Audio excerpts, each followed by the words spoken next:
जय श्री राधेकृष्ण। प्रिय भक्तगण, आपण मानक आम चैनल ओडिया प्रेरणा को स्वागत जनाऊछु। आज आसतु जानिबा भगवान श्री कृष्ण निज मथारे सर्वदा मयूरचूल कहीं धारण करिथांती।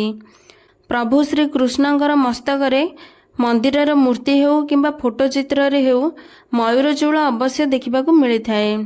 एहार रहस्य त्रेता युगर रामायण सह जड़ित। त्रेता युगरे प्रभु राम, माता सीता एवं भ्राता लक्ष्मण वनवास रे बुलुथिबा समय रे हठात माता सीता को खूब जोर रे शोष लागिला। माता सीता पानी पाई व्याकुल होई उठिले। प्रभु श्री राम चारिपट को अनाइले, किंतु तांको दूर दूर जाई पानीर संधान मिलिला नहीं। चारिपटे केवल जंगल ही थिला। प्रभु श्री राम वनदेवी आगे प्रार्थना करी कहले, हे वनदेवी, कृपा करी आमको जलाशयर मार्गदर्शन करांतु। तापरे सेही जगह को एक मयूर आसी प्रभु श्री राम आगक आसी कहला, हे मोर प्रभु, मु आपणक पई किछि अधिक तो करि परिबि नाही, किंतु जलाशय पर्यंत जीवाको मार्गदर्शन कराई परिबि।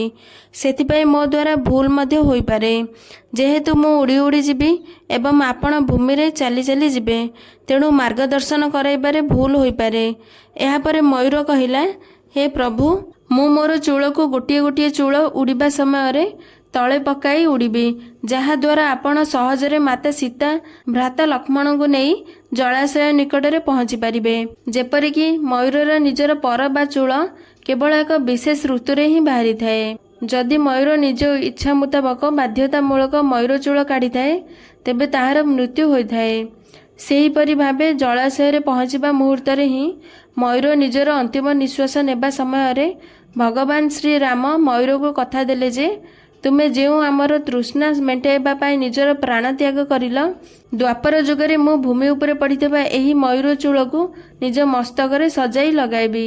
एही कारण पाई प्रभु श्रीकृष्ण निज मस्तकरे मयूर चूल सजाई धारण करिथांती।